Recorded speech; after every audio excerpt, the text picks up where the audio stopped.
Christ now that their old doctrine was established, which means once you establish a doctrine, you can't go back to the people that you were teaching and tell them, well, we were wrong. So what they tried to do, they tried to integrate the teachings of Christ and the belief in Christ, but keep the old teachings that denied Christ. So they kept the old doctrine, like telling people that baptism is not with water, it's with reading the Bible or looking at the Word. They was teaching that before they knew Christ. Teaching that people be reincarnated and come back every third or fourth generation. So now they integrated that in their new teachings, that Christ was King Solomon at one point in reincarnation, and that Christ was Adam in reincarnation. Exactly. They also teach Nathaniel 7 and all these other variations that there is no hell. But yet Tazadakia and the Israeli Church of God in Jesus Christ now teaches that there is a hell. Of course there's a hell. The Bible speaks of it. But they don't deal with the baptism. The other thing, when we were on the street years ago, I'm talking about early 90s, teaching that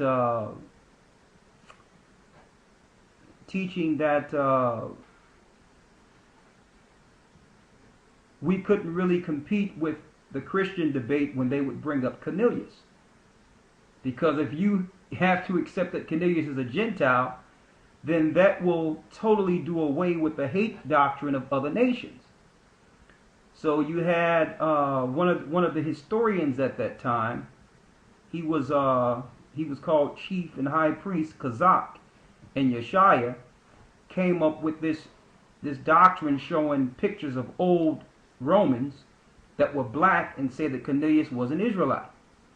So then that doctrine started permeating amongst those. All right.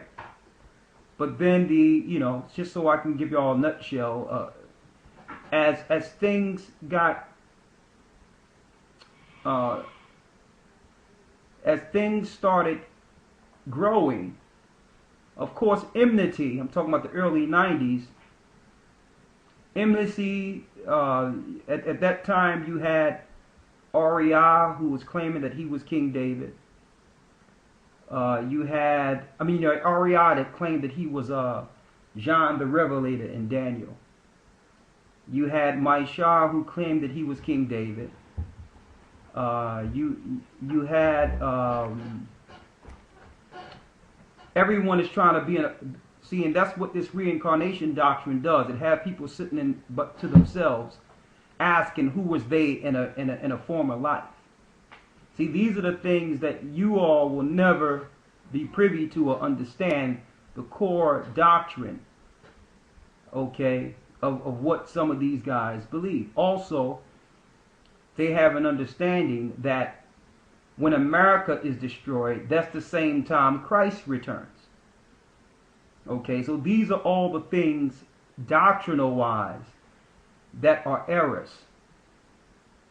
And it doesn't mean these brothers don't have some type of good intention. So it's not a personal attack on any brother. The difference is doctrine. Okay? So, the Star of David thing, all these other doctrines that they had and tried to integrate once they now understood who Christ was, caused a conflict. All right? So that's in a nutshell. Okay? And I tell brothers, and I say it amongst ourselves, I don't mind speaking of the doctrinal side of things, but I will never count any of those brothers out, and I will never go against those brothers or say anything negative against any of them personally, and I know a lot of them personally. Okay? Because you don't know what the Most High is going to do with the brother or a sister, and as long as they have breath in them, they're still the anointed of the Most High, whether we agree or disagree. All right? Time will allow any brother or sister to see an error and come to the knowledge of the truth. So I'm not saying that none of us are no better than anyone else. All right? But it's good for us to know what is the core doctrine, because the true belief is what matters. The true understanding according to the Most High is what matters. All right? So that's enough on that. I hope I answered those questions. Okay.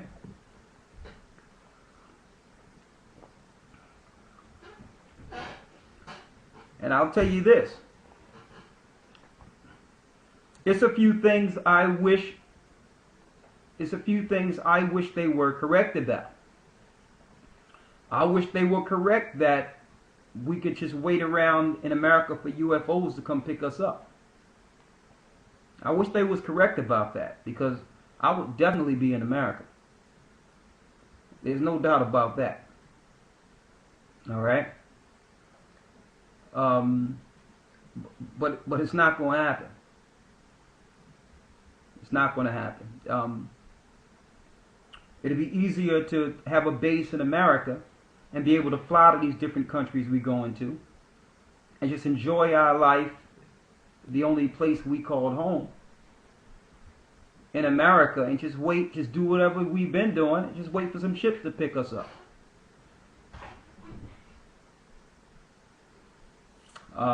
But that's not going to happen. America, Babylon, according to the scriptures, will be utterly destroyed, and there will be no man or beast left there when Christ returns. And to tell you the truth, we hope it take longer. You understand? We hope the Most High tarry with the judgment, and we pray that it don't be expedient and that we all have an opportunity to get things right and to have an opportunity to, to broaden ourselves beyond America before the end. All right? And that leads us into the lesson. All right?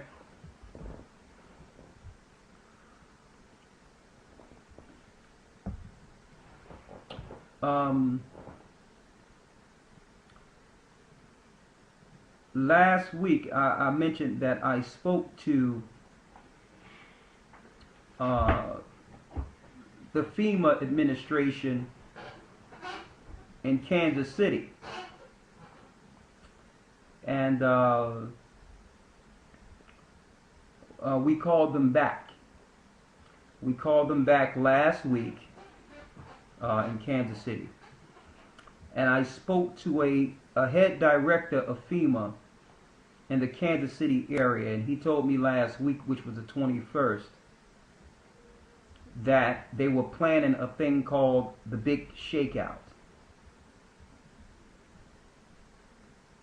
Okay? It was called the Big Shakeout, which was getting clergy on certain levels, schools, and just the normal populace within the city prepared to reenact for a disaster in what they would call the seismic area of the Madrid fault. And he said that, well, I sent the information in the conversation to Brother Santee, so he's going to put it up. But it was quite profound, being in that conversation and seeing what's going on now. He said that the 28th would be a serious, what you would call, shakeout day in preparation for something big in those areas. And FEMA have now prepared for, this is strictly for America right now, have prepared a ration of foods. They petitioned certain companies. Yeah, April 28th. And they petitioned certain companies for a large ration of foods in case of an emergency. And that was yesterday, the 28th.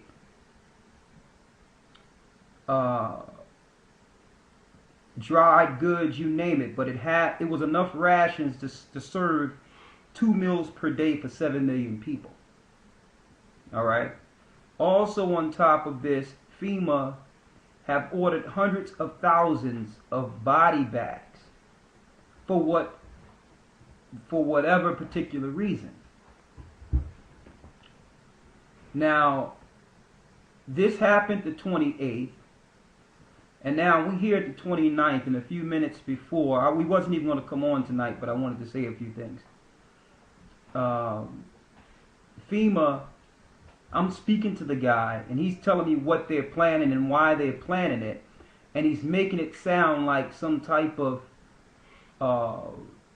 public relations conversation in which I will understand that they are preparing to bury many people. As if I'm supposed to buy into these people caring about the normal populace. So they was talking about Kansas City, the Missouri area. They were speaking of Tennessee. They were speaking about all these different areas, 4 different states. And then the 29th, as someone had placed on the site, an hour before I was about to come on, I'm told that there was a serious, and then I seen it with my own eyes, some of the wreckage. I seen what happened in Alabama. And how, here it is, you have a storm happens right at the same time that the governments are preparing for certain things to happen in certain areas. And Barack Obama and Michelle goes there for a photo op. You understand? And a day after, a certain level of preparation. And I'm not going to say that the government is doing this. I don't know about what the government is doing personally. But I know about what the scriptures say on this particular matter. Also, on top of this, and we're going to go into it, it so happened we put out years ago that everyone should get their passport as soon as possible. Don't think about whether or not you're going to be able to get the money or think of things that's beyond $150 to get a passport. Because it doesn't matter what you prepare. If you can't get up and go wherever you want to go, then it doesn't matter what your preparation is. Your preparation have to be a thought process within a country if you don't have access to get out of the country. So at one point, people would ask me all these different questions, and I would come back and other people would come back and say, well, do you have a passport? And they would say, well, no. Well, if you don't have a passport, there's not much preparation we can tell you outside of getting a passport. Because if you don't get a passport, the other questions are void when it comes to leaving and setting up in another location.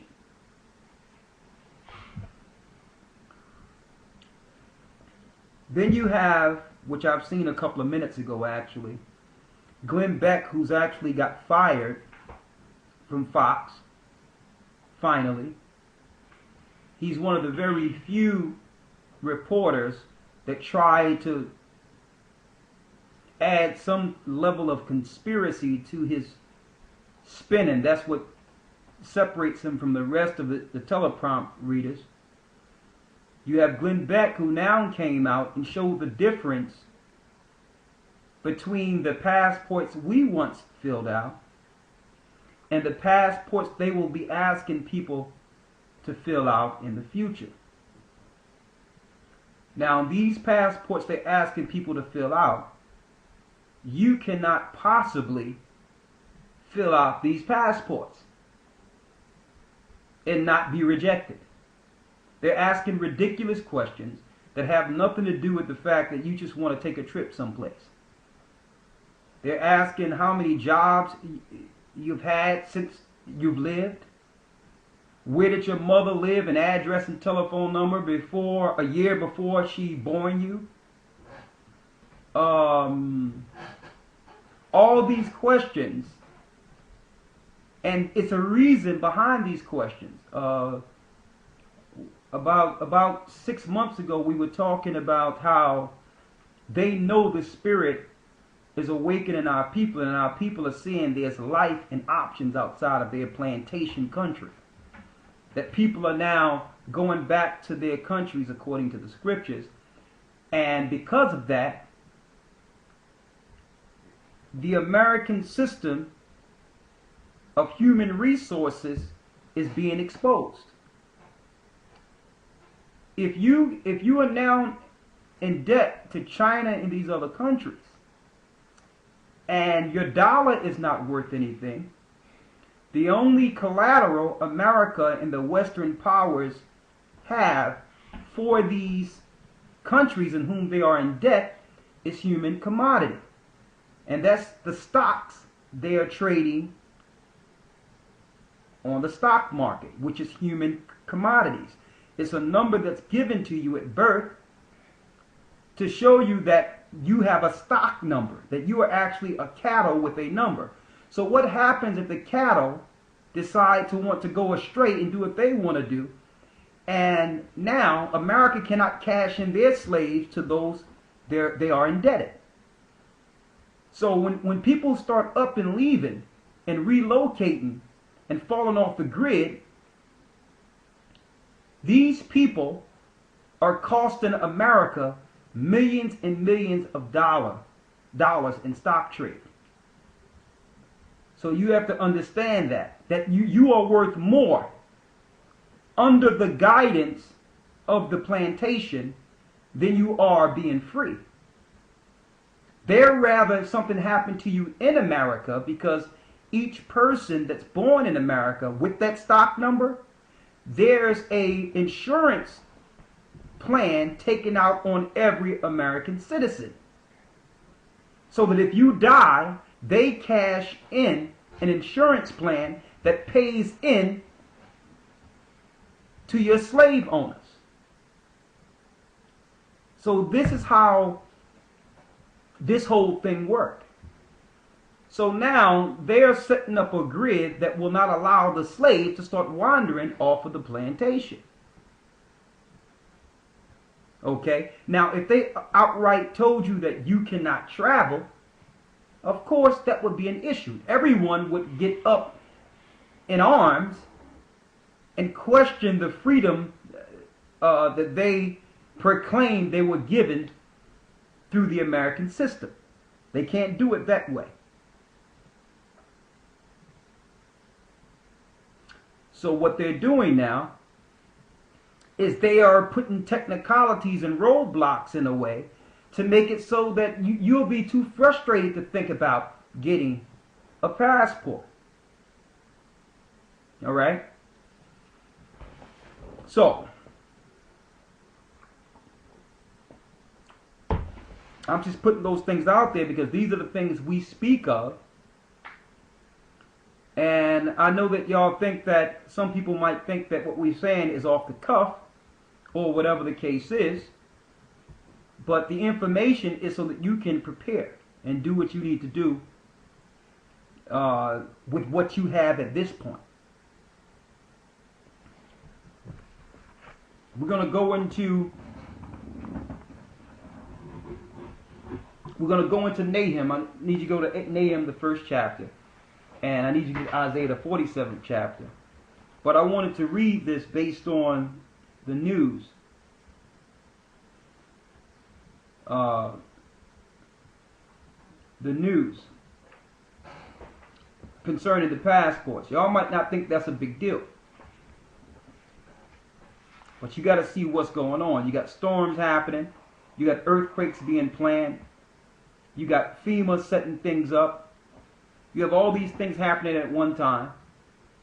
that's going to impede people, that's going to stop or slow the option of giving people alternatives when it comes to where they'll reside.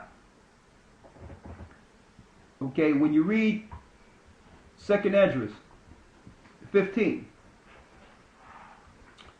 in the 15th verse, the 14th verse, it says, "Woe to the world and them that dwell therein. For the sword and their destruction draweth nigh, and one people shall stand up to fight against another, and with swords in their hands. For there shall be sedition among men, and invading one another." So it's coming to a point where people is going to look to invade others to sustain. "They shall not regard their kings nor princes." So what's coming, government will not be able to control. "And the course of their actions shall stand in their power. A man shall desire to go into a city, and shall not be able." That's scripture. So let alone speak of another country. People will not be able to go to the next city soon with the grids being put in place that's aimed towards ultimately destroying God's people.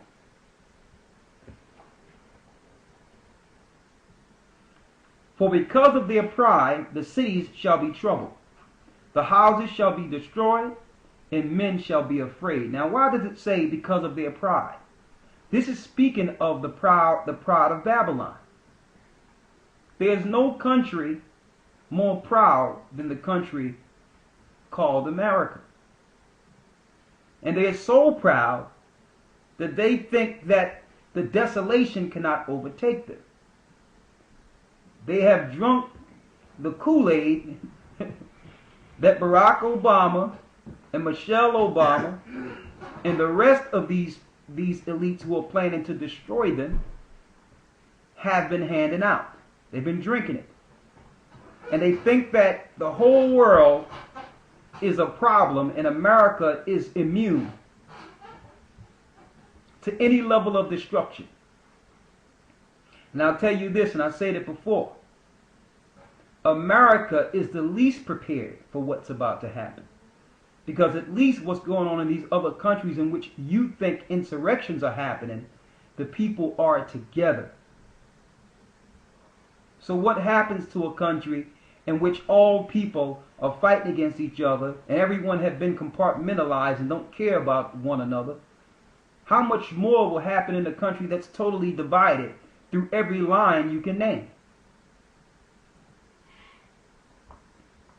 It says, "For because of their pride, the cities shall be troubled, the houses shall be destroyed, and men shall be afraid. A man shall have no pity upon his neighbor, but shall destroy their houses with the sword and spoil their goods because of the lack of bread and for great tribulation." A lack of bread. Linking right into some of the lessons we went in before, showing that the food pool is drying up. The grain is drying up. That we're dealing with the plagues of Egypt all over again. The chapter I was in was 2nd Esdras 15. You can read the whole chapter, but I started at the 15th verse.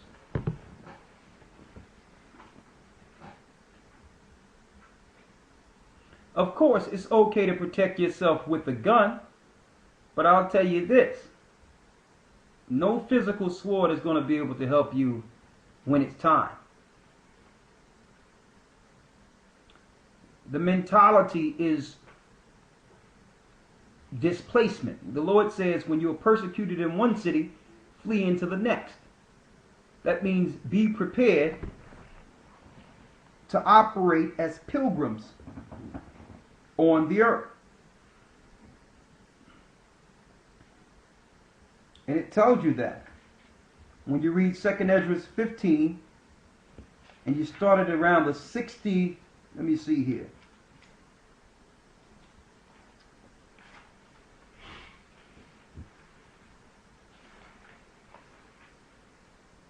When you go to 2nd Esdras,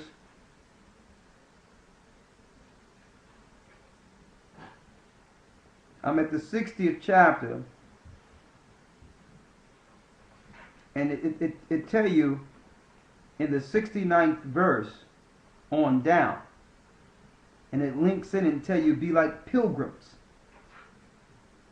in that day. A pilgrim is someone that have enough to live on their back.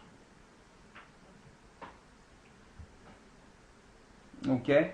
And one thing about guns, guns run out of bullets. You can't eat bullets and you cannot eat guns.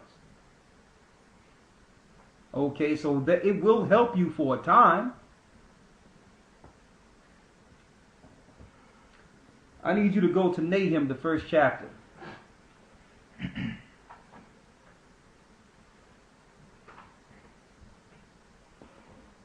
Start at the 1st verse. Nahum chapter 1, verse 1. The burden of Nineveh, the book of the vision of Nahum. When it says the burden of Nineveh, you can parallel that to America. Nineveh was the city of Babylon. That's what Nineveh was in ancient times. Read. The book of the vision of Nahum the Elkoshite. The Most High is jealous, and the Most High revengeth. The Most High revengeth and is furious. The Most High will take vengeance on his adversaries, and reserveth wrath for his enemies. The Most High is slow to anger and great in power, and will not at all acquit the wicked. The Most High have his way in the whirlwind. He have his way in the what? The Most High have his way in the whirlwind. He have his way in the whirlwind. The whirlwind is what you would call tornadoes. And look at what just hit Alabama. Angels come in the earth and they touch down. Then they go back into the spiritual realm. So when you see something like that, you're seeing the hand of the Most High himself. Read. The Most High have his way in the whirlwind, and in the storm. And in the storm. So the Most High have his way in the storms, which means he'll wait for judgment, but then he'll show himself present. So when you see these things, you understand that it's the hand of the Most High. But no one take heed. That's the world we're in. Now we can just claim things off as natural disaster or Mother Nature or whatever the case is. But in ancient times, in old times, our foreparents knew exactly what was going on when the Most High sent wrath. Now it's so much wrath on a daily basis. It's too much. It's too much to even keep up with now. Read. And the clouds are the dust of his feet. And the clouds are the dust of his feet. So when we see those clouds forming, that's the Most High. Read. Verse 4. He rebuketh the sea, and maketh it dry, and drieth up all the rivers. Bashan languisheth, and Carmel, and the flower of Lebanon languisheth. The mountains quake at him, and the hills melt, and the earth is burnt at his presence, yea, the world and all that dwell therein. Who can stand before his indignation? Who can stand before his indignation? So when you see those mountains melting and volcanoes erupting, and the other nations used to call it the, you know what I mean, the anger of the gods. That's what they called it. But the Most High is actually proclaiming himself on the earth, and very few are hearing. I need you to go to Isaiah, the one I told you earlier. Not that one. Let me get Isaiah 20, where it talks about the tempest. 28 and 29.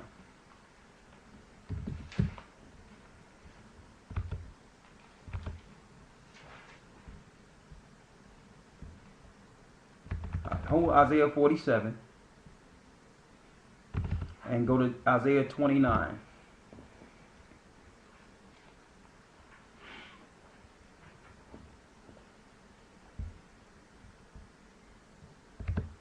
Read it. Read the 6th verse. Isaiah chapter 29, verse 6. Thou shalt be visited of the Most High of hosts with thunder. When it says of hosts, the host of heaven are the angels of the Most High. With thunder, go ahead. And with earthquake. And with what? And with earthquake. And with earthquake. Yes, we know that the government powers have the HARP systems, and we know that they have systems to be able to make earthquakes and weapons of war. But still, you can't sleep on what the Most High is doing. You have to understand these nations know that they would not be able to do these things in the earth if there wasn't a high level of spiritual immorality within the earth so that they can execute their wrath. Satan cannot do anything unless it's okay to some degree. So when they're doing all these things, that's after they have demoralized an area and the Most High is fed up altogether, and he'll turn them over into the hands of Satan. So that's how these things work. Yes, the government is doing what they're doing, but they would not be able to do it if the people in those areas were to come to the Most High. So the nations will flood the earth with pornography, with homosexuality, with all the immoral things in life, and make people believe there's no God. And that gives Satan full power over a particular area. And then they come in and do the things we're seeing. Okay? Now, on top of the things that their machines can't do, the Most High sends angels to do certain things also. All right? And that's what we're reading here. A lot of people would like to blame all these disasters on just man-made technology, when all the technology that we're seeing in this earth today is angel technology. This is not human, or what they would call man's technology. This is angels technology. Okay? That's where Nikola Tesla and all these other scientists get their science, which is magic. They got it from the fallen angels, who were once the hosts of heaven. So it says, thou shalt be visited of the Lord of hosts with thunder and with earthquakes. Read. And great noise. And great noise. With storm and tempest. With storm and tempest. Read. And the flame, of devouring fire. And the flame of devouring fire. And a lot of those flames of devouring fire will be in the form of nuclear warheads. Angels are in fire. They tell you that in the Apocrypha, that angels are in the fire. All right? So what happened in Alabama, what will happen soon in those areas? The Bible tell you in Revelation 16 that he will send an earthquake that will break Babylon into 3 parts. And John seen that on the Isle of Patmos. Those that are looking to flee to certain islands, that will be a mistake. There's no need for government to put a garrison around an island, because it's a living garrison surrounded by water. So fleeing to the islands and going to the islands is not going to work either. Like we mentioned before, brothers and sisters need to think about what's going on in their particular areas. Get together in your areas and make preparation for worst case scenarios. And don't wait for one person to lead you in a situation that you can come together with in your areas. Let's go to Isaiah 47. Moving into another direction. I said we was going to have a short class tonight, and we are. But then we're going to open this up for questions. I just want to read a few things here, and then we can open it up for questions. Read. Isaiah chapter 47, verse 13. Start at the first verse. Verse 1. Come down and sit in the dust, O virgin daughter of Babylon. It's called the virgin daughter of Babylon because this is no longer, or the place we call America, it's not ancient Babylon. That's why it's called the daughter of Babylon. Some people would like to equate this to the Roman Empire. They're sadly mistaken. When it says, some people think that it's just false religion in Rome, and no. That's the ritualistic part of Babylon. Alright? That lady that's sitting in the dust to represent the idol that we call the Statue of Liberty, that was given to America by the French. Sit in the dust, O virgin daughter of Babylon. And she's called O virgin daughter because it's one of the few countries in the earth that have not been hit by war. No one have ever went on to American soil and overtook it by force. So it's like a lady who have not been touched. Not like these other countries in which America or Babylon have all their bases, who've been infiltrated by Babylon herself. So the Lord is, the Most High is saying, it's time for her to sit in the dust. Read. Sit on the ground. There is no throne, O daughter of the Chaldeans. And it says, daughter of the Chaldeans. When you research the Chaldeans, they were the wise men who gave counsel to the kings. The wise men of the societies. So the Most High is destroying the knowledge and understanding of Babylon's counselors. Read. O daughter of the Chaldeans, for thou shalt no more be called tender and delicate. She's not going to no longer be called tender and delicate. When those planes hit the Twin Towers, even though the government was behind it, that was the end of America the Beautiful as we know it. That was the end of her beauty, and she's been in decline on a high level ever since.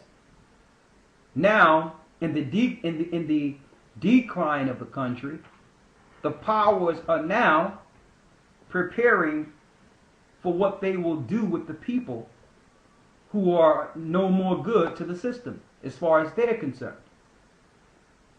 That's what's going on in the earth right now, which is really aimed towards destroying God's people there, especially Judah. Read. Verse 2. Take the millstones and grind the mill. Uncover thy locks. Make bare the leg. Uncover the thigh. Pass over the rivers. Thy nakedness shall be uncovered. Yea, the shame shall be seen. I will take vengeance, and I will not meet thee as a man. So the Most High is taking vengeance on America, and he's doing it through natural disasters. You're waiting for a man to come out of the sky to destroy Babylon, when all these disasters is the hand of the Most High. He says, I'm not going to meet you as a man. So why is people waiting for Christ to come back and pick them up and take them someplace? He's visiting that place by tearing it down piece by piece, limb from limb, and judging the pride and immorality of America itself. Read. Verse 4.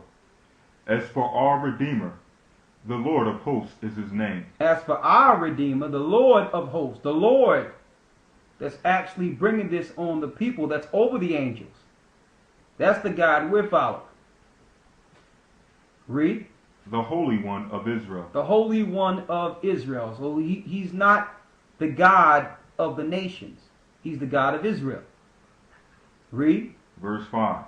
Sit thou silent, and get thee into darkness, O daughter of the Chaldeans, for thou shalt no more be called the Lady of Kingdoms. She shall no longer be called the Lady of Kingdoms. Now tell me that's not America. The kingdom in which all nations look and grasp to for freedom and a beacon of light within the earth. Greater than Rome could have ever imagined herself. Everyone glory and upholds America.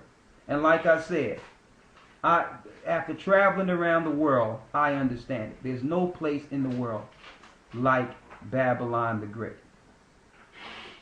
There's no place, there's nothing like her anywhere in the earth. Don't even try to get her any place. It's impossible. It's impossible to have a country in which you can go someplace and it's just warm all the time. And another place if you like the cold weather. Another place if you want to see streams. You can get any delicacy of food anytime you want. You can do anything you want in America opposed to the world. So I can understand how Satan want to hold on to this empire because he perfected his empire. He took all the mistakes of the empires that preceded it and made America. So it's the glory of the world. There's no other place. Don't even try it. There's no place in Africa that can compare to it. No place in the Caribbean. No place in South America. No place in Europe. And there's no place in the Middle East that compares to America. Okay? And that's why Revelations, the 18th chapter, tell you all nations will bewail her. They will cry for her when they see the smoke of her burning. Because what place is like unto this place? That's what John seen in Revelations 18.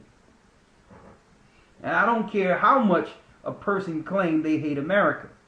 When that thing is gone, everyone will cry. Okay? There's no other place like America on earth.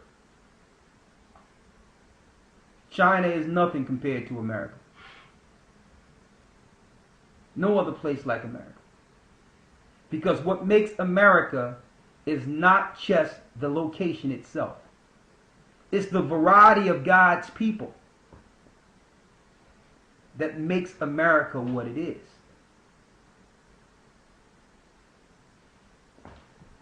It's God's people there. The flavor and spirit of these people is what makes America great.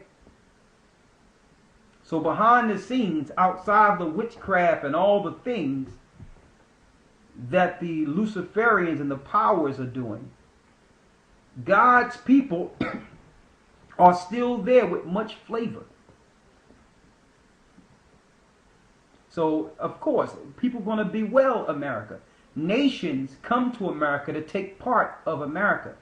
And part of taking part of that particular country is to be able to have access to our people in America. To congregate with us, to see our lifestyles, the bad, the good, the ugly, the games, the rap, the dance, you name it. It's there. Read. Verse 6. I was wroth with my people. The Lord says, Ahiah says that he was mad with us. Read. I have polluted my inheritance. And the Most High allowed us to become polluted. He allowed us to be polluted by the nations. Read. And given them into thy hand. And he gave us over to America. So it's nothing that the Edomites or any other nation did so great that allowed us to fall and them to glory.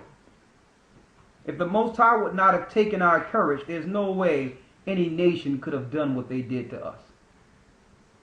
Okay? The Most High did something to us to make us yield. He took our spirit. He took our will to fight. But with total confidence in the power of the Most High, there's no way Edomites or any other ites, for that matter, could have taken us down. Read. Thou didst show them no mercy. But while we were in the hand of America, they didn't show us no mercy. The more we cried for peace and equality, they gave us war and bloodshed. The more we cried just to be recognized as a people, they found new ways to enslave us through the jail system. So they plan day and night on our demise. We don't miss that. Because I can tell you this. God's people who are in America are reverenced and respected more outside of America. And that's a shame. Because it's our people that made America great. And it seems we have to go some other place in the world to be recognized as living beings. Read. Upon the ancient hast thou very heavily laid thy yoke. That means America have no regard for the elderly. They use them like batteries and throw them away like yesterday's good and have them rot to death someplace in an old folks home with no dignity and honor. That's America. And I don't care what anyone say about these third world countries. Okay? Grandmom gonna die in the house with her family. Granddad is gonna die in the house with his family. Read. Verse 7. And thou saidest, I will be a lady forever. And she thinks she's going to stand forever. And that's what they're pumping through the media. With these talking teleprompters that you think is real. Just because someone is smiling behind a camera, you think that everything is going to be fine. These people are paid 6 figures to smile behind that camera. Before they say, ready? Okay, we're live. Some of these news people will be some of the miserable people on earth because they know what the news is. But they have to read that garbage. And they paid 6 figures to do it. Read that last part again. Verse 7. And thou saidest, I will be a lady forever. And she says, I will be a lady forever. People are going to say, man, America's going to always be here. Why? Because you can't imagine it being gone. What's the earth without it? You look at TV, you can still go to the movies, you can still go out to dinner, you can still live this lavish life. And some people say, listen, if there's no America, I'd rather not live anyway. That's how attached we are to this place. You'd rather die than have a world without that place.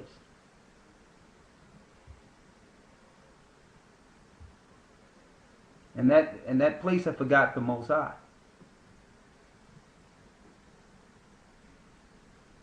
Read. So that thou didst not lay these things to thy heart, neither didst remember the latter end of it. Therefore hear now this, thou that art given to pleasures. So now the Most High say, hear this, thou that are given to pleasures. Read. That dwellest carelessly, that sayest in thine heart, I am, and none else besides me. And that's what they're saying now. I am, and no one else besides me. So what is America saying? I'm God. I'm the I am. Who can beat us? We have the weapons. We have the manpower. We have the political status. We have the bases in everyone else's territory, but not one base of a foreign country within our territory. We're God. That's what they're saying now. I am. And there's none beside us. And the people start to believe that.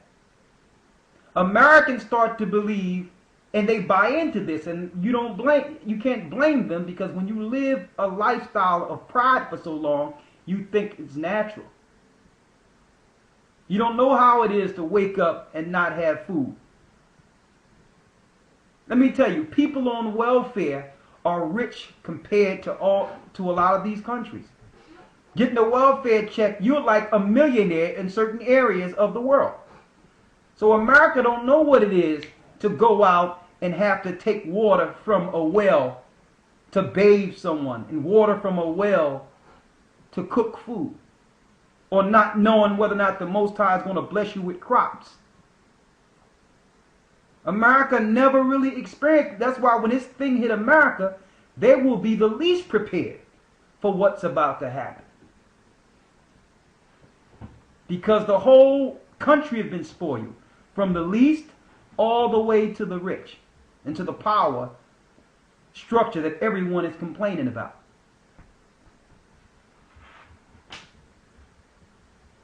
I'm gonna tell you. I know there's places in Africa. I know they wish they could just walk there and say, well, listen, I got about 2-3 kids, and I just need a few $100s a month because I don't know what's going on, and I just need some help.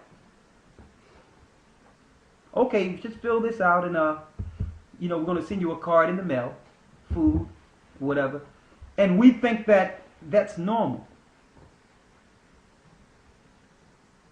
That's not normal. People don't live like that. That's not real. We've been seduced.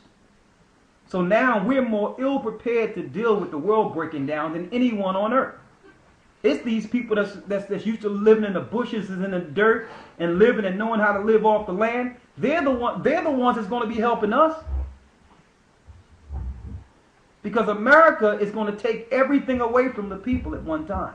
Not only America, the Western world itself. Yes, Zephaniah 2 is talking about America. Read. Verse 8. Therefore hear now this, thou that art given to pleasures. Hear this, thou that art given to pleasures. That dwellest carelessly, that sayest in thine heart, I am, and none else besides me. I shall not sit as a widow, neither shall I know the loss of children. I'm not going to know the loss of children. That's what America thinks. That's what our people think. You have some people, when they seen some of these so-called, what you would call uprisings in the Middle East, say, oh my God, they're panicking over there. Don't believe the hype. Okay? Because those people are together. Those people are together. If they're in the square together, they're together. Wherever they are, they're together. The military is... You're not going to have your military in these countries killing their own people. And if you don't... and think about this. You think that an American or somebody from Europe can get on TV and say that they need to do something to their leader? They need to oust their leader or destroy their leader? What would happen to somebody in America if they came out in the street and said that? So they're more free in speech than the people in the Western world. And they make you think you're free. Go out inside. Go in front of the White House. I'll dare you, and say you're going to do something to Barack Obama and move him out of his seat, and see how free you are. And these Arabs can do it in this country, and nothing happens to them. So who's really free? It's a mirage.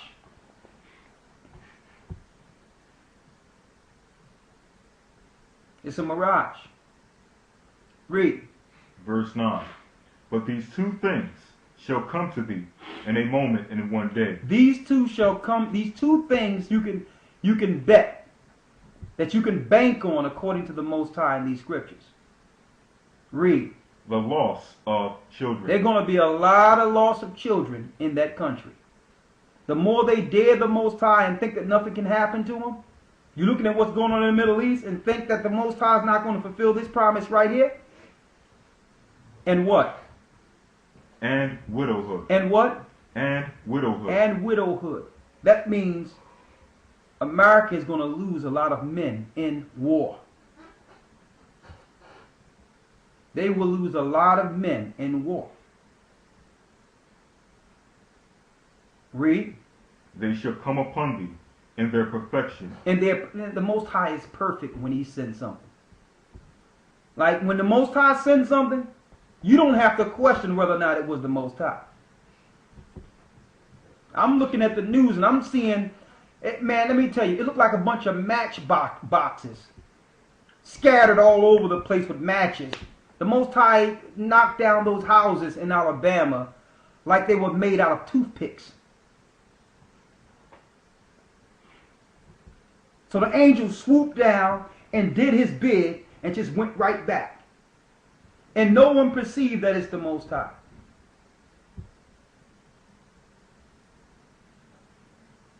Read.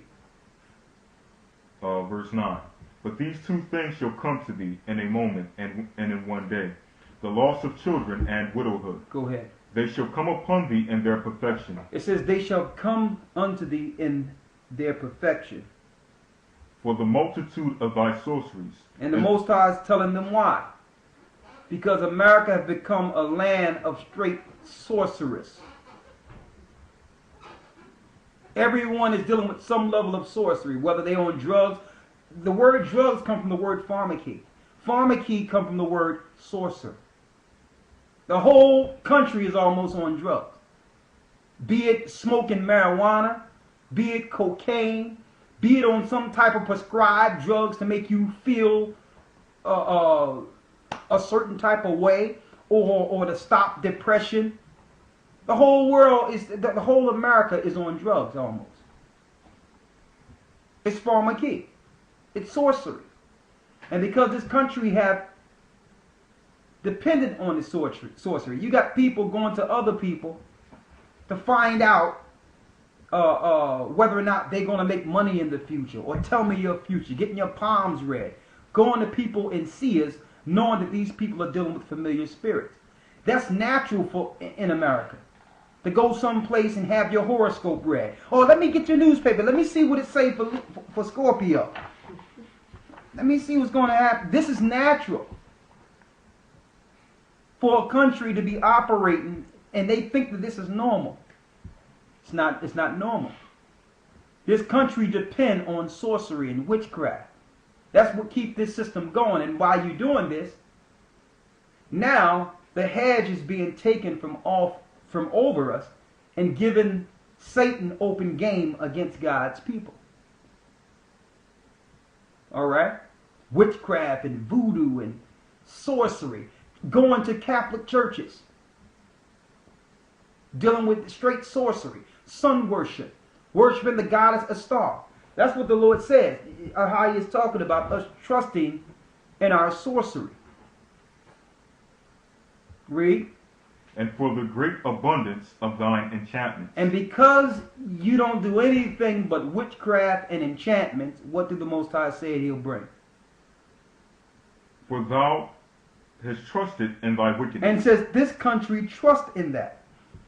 That's why they deal with their numerology. They do things on certain dates. They deal with Kabbalah teachings. They trust their sorcery and magic. Read. Thou hast said, none seeth me. And they claim no one seeth it. Go ahead. Thy wisdom and thy knowledge, it hath perverted thee. The wisdom and knowledge have perverted that country. Read. And thou hast said in thine heart, I am, and none else beside me. So now they're saying that they the Most High, and no one else is besides them. Why? Because they think because they got a little technology, and that they done dumbed down the whole world, that no one sees what they're doing. Read. Verse 11. Therefore shall evil come upon thee. Thou shalt not know from whence it riseth, and mischief shall fall upon thee. Thou shalt not be able to thou shalt not be able to put it off, and desolation shall come upon thee suddenly, which thou shalt not know. Stand now in thy enchantments. So now the Most High says, okay, stand in your witchcraft. Read. And with the multitude of thy sorcery. And with your sorcery. Wherein thou hast labored from thy youth. And it says labored from your youth because the Masons started the country on witchcraft. So since America was born, from its inception, it was made off of its sorcery because the so-called founding fathers were occult sorcerers. Read. If so be, thou shalt be able to profit. If so be, thou mayest prevail. Verse 13. Thou art weary in the multitude of thy counsels. Let now the astrologers. So let's now see what the astrologers is going to do to help you. The stargazers. The stargazers, those that are looking out with their telescopes and telling you about what comet is coming. Let's see how they're going to help you. The monthly prognosticators. The monthly prognosticators, those that can give you some insight on what will happen to you in a month from one sign to the next. Let's see if your monthly procrastinators that are dealing with the horoscopes will help you. Let's see if they foresee the total destruction of Babylon. Read. Stand up, and save thee from these things. Let's see if they will save you. Let's see what palm reader you will go to when these things hit. That's what the Most High is saying. Let's see what sorcerer can put these things off. Read. That shall come upon thee. Behold, they shall be as stubble. The fire shall burn them. They shall not deliver themselves from the power of the flame. There shall not be a coal to warm at, nor a fire to sit before it. Thus shalt thou be unto thee, with whom thou hast labored, even thy merchants from thy youth. They shall wander every one to his quarter, none shall save thee. Everyone shall start wandering to their own quarter. That means when people start seeing the decline of Babylon, they will begin to go back into their own countries like a lot of these merchants are doing now. They're cashing in and they're going back home. I'm going to show you how diabolical America is. They're trying to trap our people in a process that will ultimately destroy the people. They're trying to keep people in America. They're not trying to let people out. They get these, what you would call, these so-called right-wing groups to complain about their jobs and how the Mexicans are coming over the border so that they can inbred fight the Mexicans against certain right-wing groups and black people. They make you think that Mexicans are trying to take jobs. And I don't know anyone out there that's trying to pick peas and pick blueberries. So what jobs are they taking? On top of this, we found out, because we got brothers that are over in Mexico, we found out that the majority of Mexicans are trying to leave America because there's no jobs there. And they're trying to go back to Mexico, and the American borders are actually stopping the Mexicans from going back home. Why this is not being publicized on CNN or Fox? That you have Mexicans who are trying to go back home or that are being stopped at the border. Why? Because they don't want these Mexicans to escape what's coming to those areas, especially in the California area.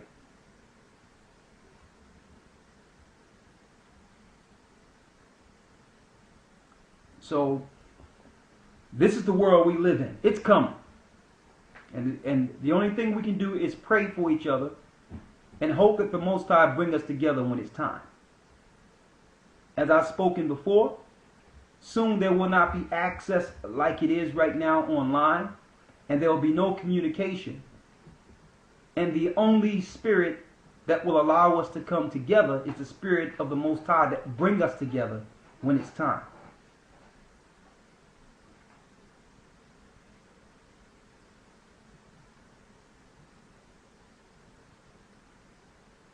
Someone asked, what about the Native Americans whose homeland is America? Where should they go? Their homeland is not America. Okay? 2nd Ezra, the 13th chapter and the 39th verse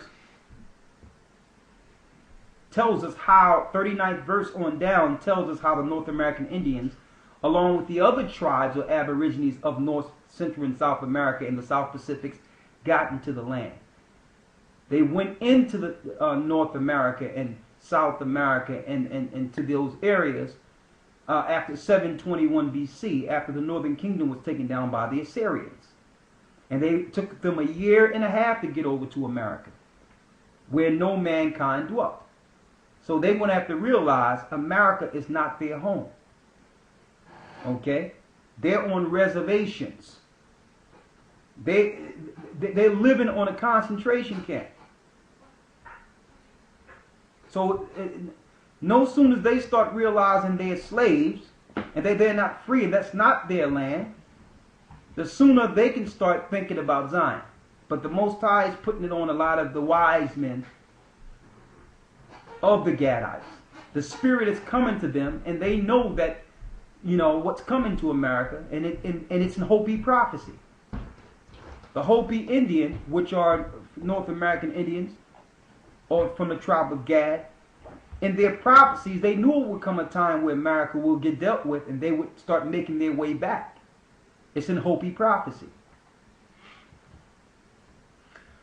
The tribe of Dan is going to be utterly destroyed. And soon we'll be going into the lessons on Dan. Y'all just hold tight.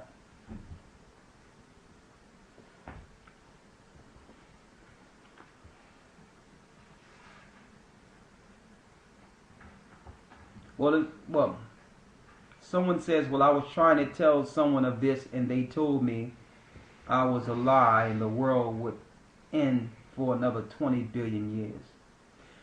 The Lord says, avoid foolishness. And that's total foolishness. I can't even get my mind around that.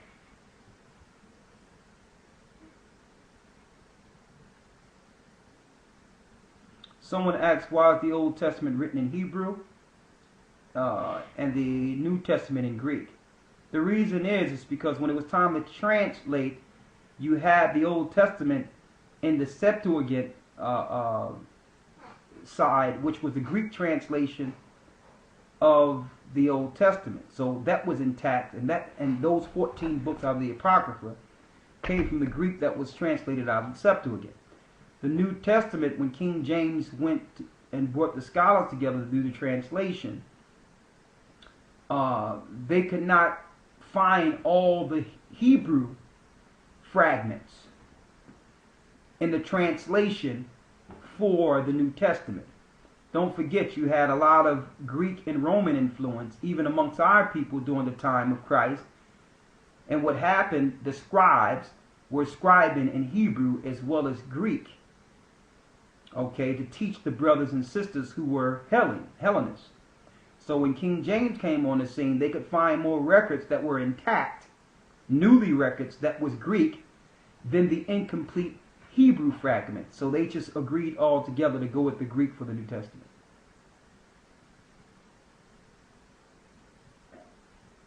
If you have any questions on baptism or whatever, you can send those and we'll make sure someone get with you as soon as possible. Again, I don't check the email, all of it myself. I try to a little bit here or there. But if you send a mail, someone will get to you. Whether we got to route you to somebody in your area, someone will get to you.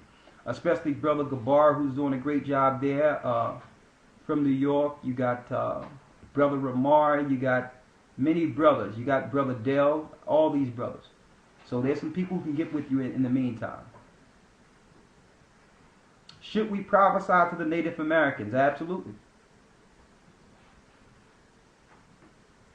With that, we went over our hour. I don't know why I say it's going to be an hour. We get into it and the Spirit take it to where it need to go. And we're going to ask you all to pray for us because prayer is needed. And we'll pray for you. And you'll all stay strong.